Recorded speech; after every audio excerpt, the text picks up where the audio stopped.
dhe dimri janë stinët kur viruset e gripit janë më aktive dhe shumë prej nesh përballen me simptoma të tilla si koll, dhimbje fyti dhe temperaturë. Por a mund të shfrytëzojmë erëzat dhe bimë të ndryshme për të ndihmuar sistemin ton imunitar? Një ndër çajrat më të njohur për të përdorur gjatë gripit është çaji i malit. Ky çaj është i njohur për vetitë e tij antiinflamatore dhe antioksiduese që ndihmojnë në lehtësimin e dhimbjeve të fytit dhe në luftimin e infeksioneve.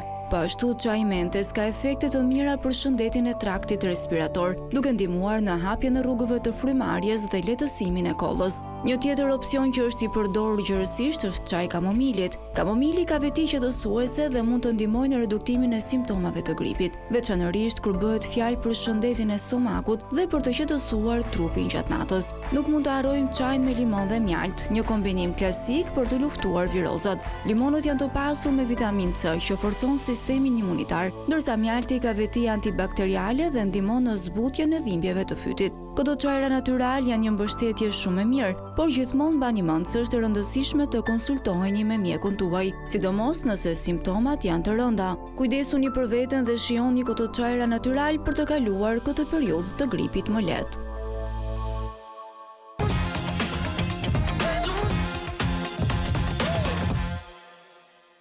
Është periudha virozave, është ajo kohë e vitit që duket sikur edhe një erë e lehtë mund na sëmurë nga grykët. Dhe natyrisht lind pyetja për pos trajtimeve mjekësore, a na ndihmojnë çajrat? A mund të jenë çajrat aleatët më të mirë për të luftuar virozat apo çdo komplikacion të mundshëm shëndetësor? Për të kuptuar këtë, kemi në studio një naturopate dhe nutricioniste, Adela Lagjonaj, mirë se vjen e dashur. Mirë se vjen e dashur, për na folur dhe treguar më shumë mbi çajrat. Patjetër, si jo. Do flasim nga tani si bisedën, se kemi në studio, fal ekipit ton, 4 lloje të çajit. 2 të zakont, 2 më pak të zakont. Kam të drejtë? Jo, çdo bimë është e zakont. Është zakont. Them në përdorimin masiv, them për shoqërinë tonë. Shqiptare. Ne jemi mësuar gjithmonë të kemi atë çajin e malit pra nesh, duke qenë që jemi dhe mesdhe. Fatmirësisht Shqipëria është plot me bimë dhe çajrat bima kuron në përditshmëri. Çajrat njihen që në lashtësi, njihen që në kinën e largët, në çdo lloj mjekësie natyrore. Bukur është kur neve patologjit i fillojmë me çaj. Dhe sot kemi, t'ja tregojmë edhe publikut, përpara se ne të nisim menjëherë me pyetjet tona, kemi çajin e shërebelës, arrën, kemi kamomilin, mos ka bërë? Jo, çaj malit. Është çaj malit dhe çaj i zi. Edhe çaj i zi.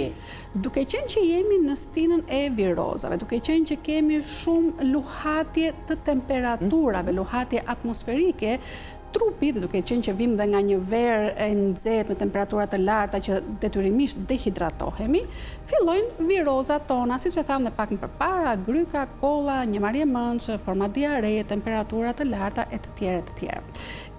Parandalimi më i bukur është një çaj i ngrohtë, jo i nxehtë, i ngrohtë. Por çfarë çajrash? Ato çka kemi në shtëpi dhe me kosto shumë herë më të ulët. Këtu kemi çajin e shërebelës. Çaji i shërebelës është një antiviral, antioksidant, dhe ky është qëllimi i çajrave, për të ulur toksinat në metabolizëm, për të ulur inflamacionin, për të ulur virozat, për të ulur simptoma dhe në të njëjtën kohë për të larguar toksinat nga metabolizmi ynë në forma të ndryshme që njeriu i nxjerr toksinat nga trupi. Me çajin e shërebelës keni bërë një miksim shumë të bukur sot dhe unë do ta bashkoja pa çajin e zi, do vija çaj mali, çaj të mesit të arrës, mesin e arrës, duke qenë që për pjesët respiratore janë të treja çajra shumë të mira, si për kollën, si për pastrimin e sekrecioneve, gjithashtu për uljen e temperaturave, për të larguar toksinat nga metabolizmi. Por ara ka një të mirë, mesi i arës për pjesën e sekrecioneve të thata dhe për kollë të shumt është një mrekulli e shoqëruar me shërebelën. Dhe jemi në fiks në kohën e dur për ta patur në shtëpi. Se do bëjmë edhe ndoshta ndonjë ilustrim konkret se për cilin problem zgjidhjen e gjejmë tek ky çaj, por gjatë bisedës. Është një dilemë e madhe midis njerëzve në momentin që ndihen ndoshta pak të rënduar nga ana shëndetësore dhe thonë nuk dua ilaçe, do pi çaj se do më kaloj. Sa drejt është kjo, sepse duhet krijojmë edhe një balancë tek mendësia e ndjekësve, që jo gjithçka ndoshta ta marrim tek ilaçet, por ndoshta ajo që çfarë duhet ta marrim edhe tek çajrat. Njeriu është i përbërë të luftoj gjithçka. Vetë trupi është aq i fuqishëm sa arrin të luftoj çdo sëmundje. Logjike në bazë të patologjive. Virozat zgjasin 5, 7, 10, 15 ditë. Varet nga shkalla e rëndesës dhe varet nga simptomat. Fare mirë, një viroz e kurojmë vetëm me bim, me fruta, perime dhe duke ullur ushqimet inflamatore, ushqimet që rrisin inflamacionin. Kështu që me anë të çajrave ne shërohemi shumë mirë. Çaji duhet kthyer në përditshmëri, çaja duhet kthyer në kulturë të përditshme. Është bukur kur ne kurohemi për ditë. Është bukur kur ne marrim, patjetër, është bukur kur ne marrim për ditë brenda trupit ton antibiotik natyral, pasi në çdo bim, si në gjethe, si në lëvore, si në lëkur, si në rënj, ne marrim të gjitha ato komponentë që trupit i nevojiten në përditshmëri. Dhe dashur, çfarë mund të themi, cili është çaji i cili zhduk dhimbjen e kokës, po nisim nga problematikat. Kemi një çaj që e ka këtë fuqi? Fjala zhduk është fjalë e madhe. Por e pasi që të vinë një dhimbje koke, do të thotë që individi përdor shumë karbohidrate dhe sheqerna. Dhe vetë mëlçia është ajo që delegon dhimbjen e kokës duke rritur mos filtrimin e mirë, duke rritur dioksidin e karbonit në trupin ton, kështu që vjen dhe dhimbja e kokës. Nëse neve në përditshmëri jetojmë bukur, dashurojmë ushqimin ton, ushqehemi atë çka i duhet trupit si individ, jo në tërësi, nuk kemi asnjëherë dhimbje koke. Por nuk e njohim dhimbjen e kokës. Dhe nuk kemi ç'të bëjmë. Nuk ka më bukur se çaji i karafilit. Çaji i karafilit është një paracetamol natyral që ne marrim në përditshmëri dhe marrim në forma të ndryshme.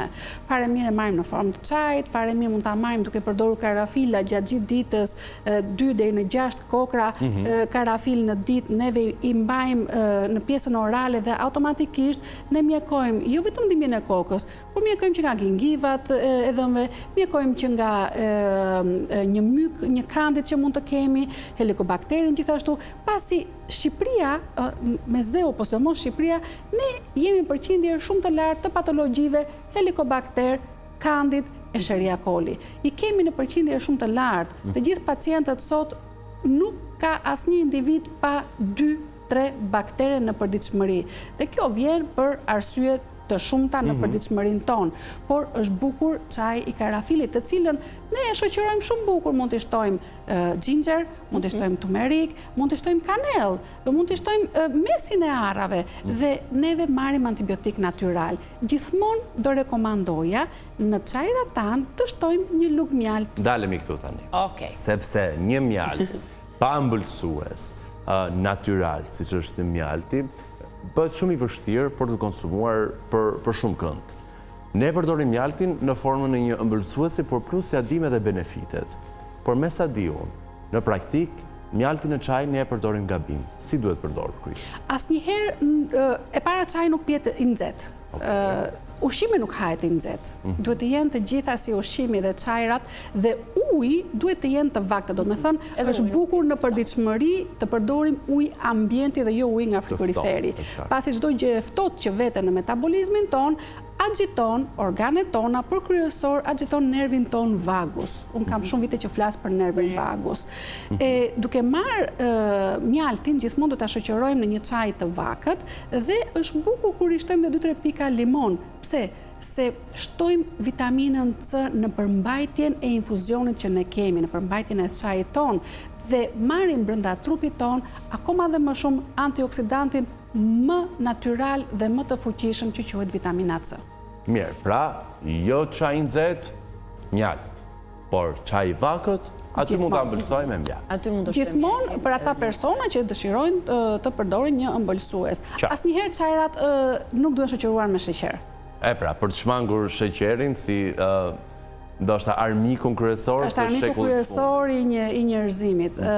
Do të thoja që kripa dhe sheqeri dhe gruri gjithashtu janë armiq tanë që na udhërrëfejnë në përditshmërinë tonë dhe është bukur që ne të zgjohemi dhe të vëmë bariera në jetën tonë për të jetuar sa më bukur dhe sa më shëndetshëm. Ne kemi ngacmuar për një tematik tjetër, sigurisht me Adelaida. Çaji i zi, një diskutim shumë i madh për gjithë fuqinë që ka edhe në përdorimin e përditshëm. Si na ndihmon në këtë periudhë? Çaji i zi nuk është për çdo kënd. Përse nuk është për çdo kënd? Do të thotë që personat që kanë një ndjeshmëri në kafeinë, ka shumë kafeinë, po. Apo jo? Nuk e përdorin dot. Qoftë edhe në mëngjes, nuk arrin ta përdorin, pasi jep humbje ekuilibri, jep marrje mendje, jep dridhje trupi, dridhje duash dhe rrit rrahjet e zemrës, rrit anën emocionale tek çdo individ. Kështu që çaji i zi është për ata persona që nuk kanë ndjeshmëri në kafeinë. Logjike, është ndër çajrat më potent, është antioksidues shumë i mirë, pastron metabolizmin ton, është kur themi pastron organet, pastrohet mëlçia, pastrohet stomaku, pastrohet zora, pastrohet mëlçia. Ky është qëllimi i çajrave, të kurojnë në përditshmëri. Është bukur kur ata persona që e dashurojnë ose e pinë çajin e zi, është gjithmonë mirë ta marrin pas vaktit të mëngjesit, duke qenë që është çaj i fortë dhe në komponentët e tija. Mirë, çfarë duhet të pim kur kemi temperaturë, dhimbje kockash, dhimbje muskujsh, sidomos tek fëmijët e vegjël? Cili kombinim e ngrej trupin më shpejt? Së pari, të gjithë personat që çajin e dashurojnë në përditshmëri, unë rekomandoj 2-3 gota çaj deri në 4 gota çaj, që kap 1 litër, atë ujë që ne du të marrim 2 litra e gjysmë në përditshmërinë tonë, ne e ndajmë në forma, merret në formë ujë, merret në formë çaj, merret në formë e frutave, merret në formë e suprave, sallatrave. Kështu që është bukur që 2-3 gota çaj në përditshmëri t'i marrim. Duhet patur kujdes në miksim. Parapëlqej ta them gjithmonë këtë. Pse? Se shpesh herë na marrin pacient në klinikë dhe thonë që po ky çaj më bëri dëm. Asnjë çaj nuk bën dëm nëse nuk merret në doza të mbingarkuara. Do të thotë nëse çajrat ne nuk i bëjmë të mbidozuara si në komponent, ashtu dhe në përbërje. Do të thotë që nuk ka nevojë të shtojmë pafundësisht bim. Me 2-3 gjethe, me disa kokra karafil, me 1 copës kanell, me 1 copës xhinxher, ne bëjmë çajrat tanë. Për pyetjen që më bët, është bukur çaji barbarozit, çaji i sherebelës, pasi na ndihmon jashtë mase për të ulur si inflamacion, ashtu dhe djersitën, ashtu dhe dhimbjet, dhe për fëmijët, çaji i mentes, dhe i kemi të gjitha në shtëpi tona. Raftet tona janë plot me erza. Ato erza si shërbejnë në ushqimin ton, shërbejnë dhe në përditshmërinë ton për të bërë çajrat tanë. Një çaj tjetër, ndoshta jo i zakont për ne, por që shfrytëzohet nga familjet shqiptare, është çaji i rigonit. Cila është fuqia që ka?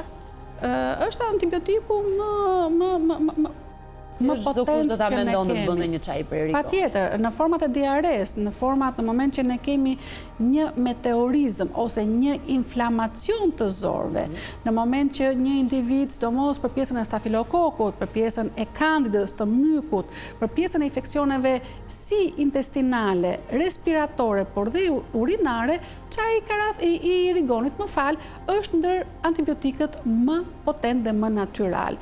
Për personat që kanë diare të vazhdueshme në një formë viroze, fare mirë ne marrim çajin e rigonit. Por është bukur që gjithmonë ti kombinojmë 2-3 bim së bashku.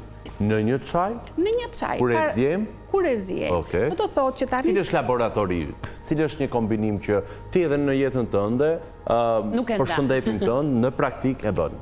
Çfarë kombinimi? E para, në familjen time nuk jetohet pa çajra dimër-ver.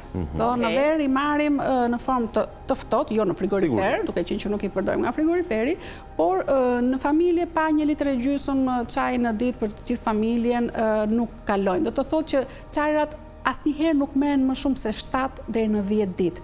Gjithmonë duhet të rikombinohen. Pse? Për vetë faktin se trupi ynë ka memorje. Trupi ynë e njeh atë bim dhe fillon ajo bim, është si puna antibiotikut që krijon rezistencë një antibiotik kur ne e marrim shpesh. Nuk ka më efekt, krijon atë rezistencën, trupi e njeh dhe nuk ka më fuqinë potenciale të na kuroj akoma dhe më bukur. Kështu që është bukur kur ne ose i ndrojmë në përditshmëri çajrat tan, ose në çdo 3-4 ditë, 5 ditë, ne vendrojmë çajrat. Jemi në stinën e vjeshtës, jemi më bukur, nuk ka ku të vej. Kemi gjethen e limonit, kemi lëkurën e limonit, çdo gjë bëhet çaj.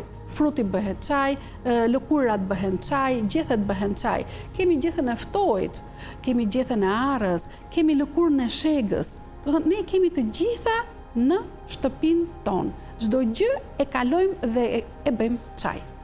Dashur, me çfarë po kuptojmë nga bisedë që po bëjmë së bashku, jo vetëm takim, por dhe në takimet e tjera. Vetit antiinflamatore, një antibiotik natyral dhe gjithë ky kombinim çajrash, a na bën ne të jetojmë më mirë dhe më gjatë?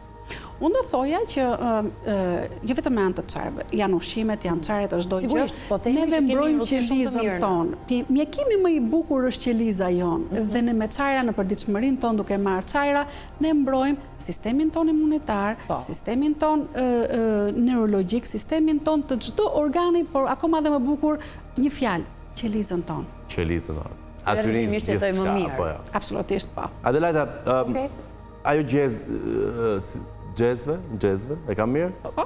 Gjezën, ku ne zjen çaj. Kemi, por e kemi në përdorim si fjalë. Fjalë turke, por kemi në përdorim. Po, e pa diskutueshme. Nuk kemi ç'ti bëjmë. Në atë enën që ne përgatisim çajin, kemi vendosur bim nga një çaj caktuar, çaj mali. Sa herë mund ta rizjemi? Apo duhet hedhur, pasi është zjerë një herë, duhet hedhur dhe duhet zëvendësuar? Ka bim që mund të zihen dhe 2 herë. Çfarë janë lëkura dhe gjethet të forta, ne ja marrim akoma dhe më të mirat e benefiteve të bimës kur e zim dhe herën e dytë.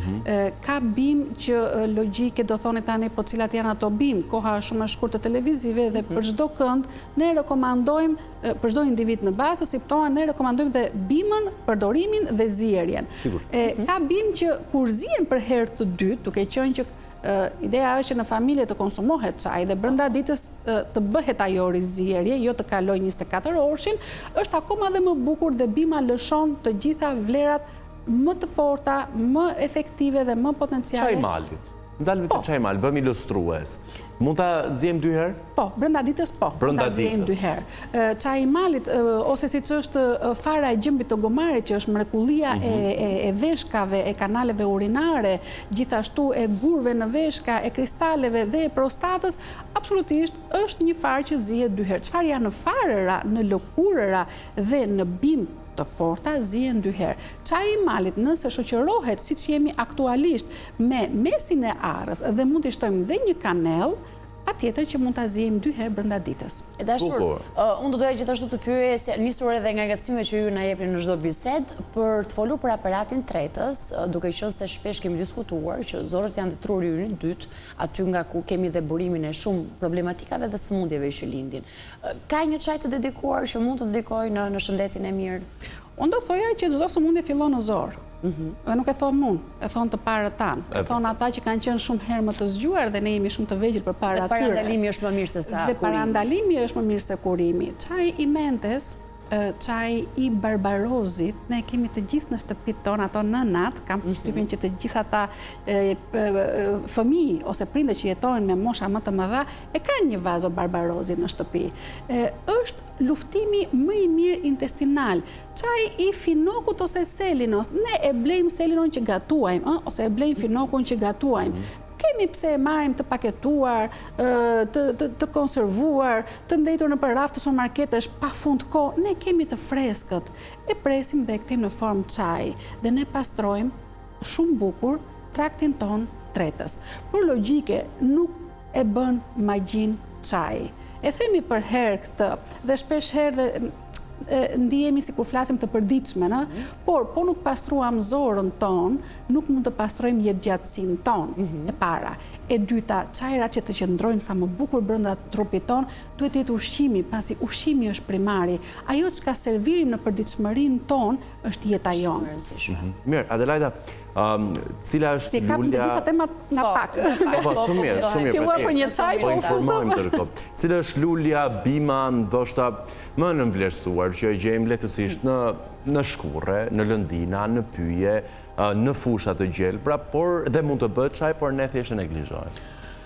Çfarë do evidentojë? E filluam së pari që Shqipëria është një mineral dhe një thesar në pjesën e bimëve. Fatmirësisht, ajsa neve çojmë në të gjithë botën bimët tona. Ne kemi mullagën, dhe vetë nuk e konsumojmë. Ne kemi mullagën, ne kemi hithrën kudo që kalojmë, ne kemi kamomilin kudo që kalojmë. Në çdo shtëpi private minimalisht kemi 5 lloj pemësh. E vërtet. Kështu që imagjino sa çajra mund të bëjnë.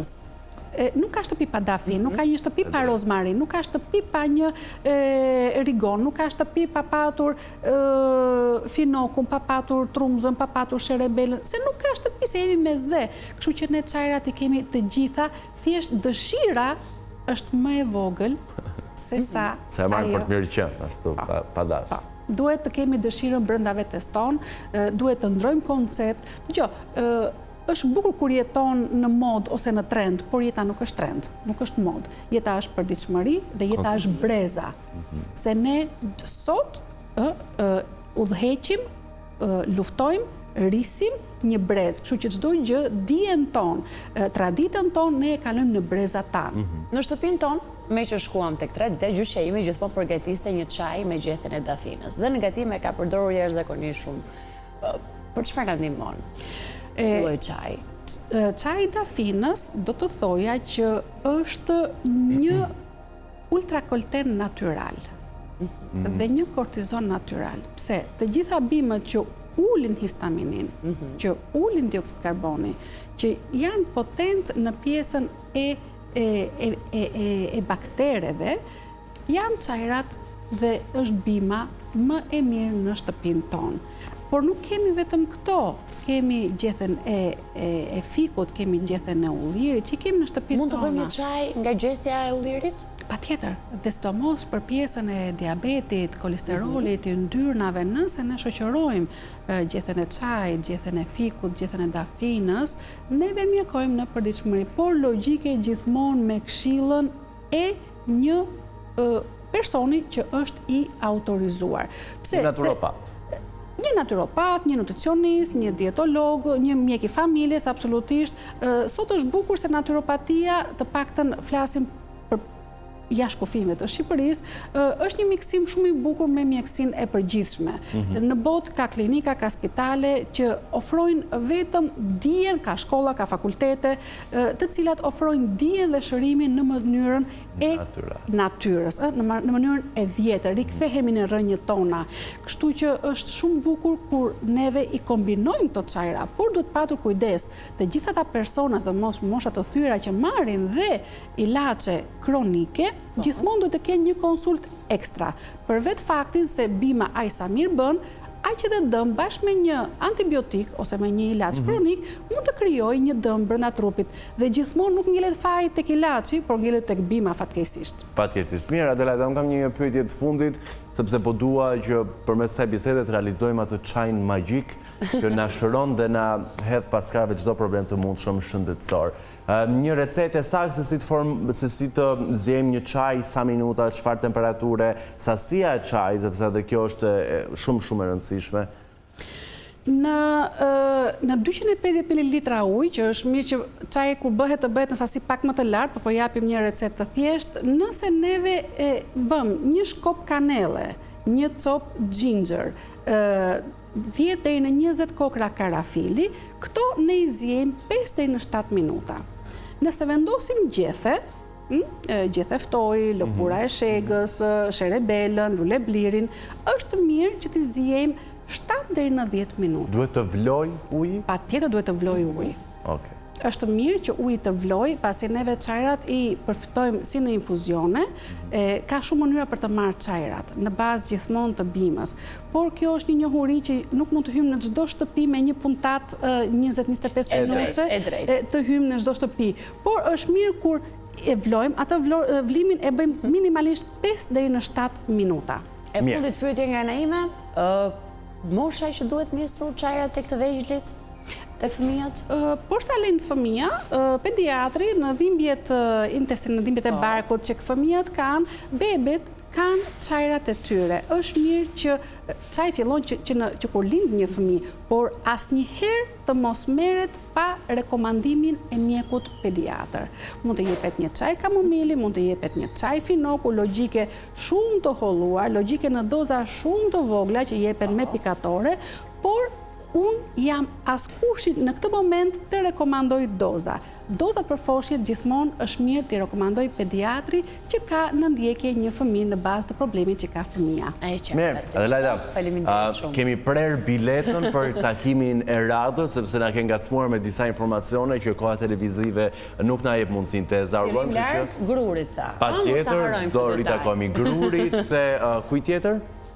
Grurit? Bashkarisht, lista është shumë e gjatë, dhe unë kam, pothuajse kam 15 vjetë që flasë për këto komponent ushqimor. Është bukur ndërgjegjësimi, është bukur zgjimi, dhe është bukur kur ne e mirëmbajmë trupin ton, jetën ton, po jo tonën, të familjarëve, kryesorja të fëmijëve tanë. Do kemi mundësi të kemi një pjesë të dytë për këtë bisedë dhe i marrim gjitha informacione që ndoshta sot koha televizive nuk na lejojnë. Ne falenderojmë shumë. Publiku do të themi, shihemi vetëm pas pak shkëputem sepse kemi shumë të ftuar e shumë temë.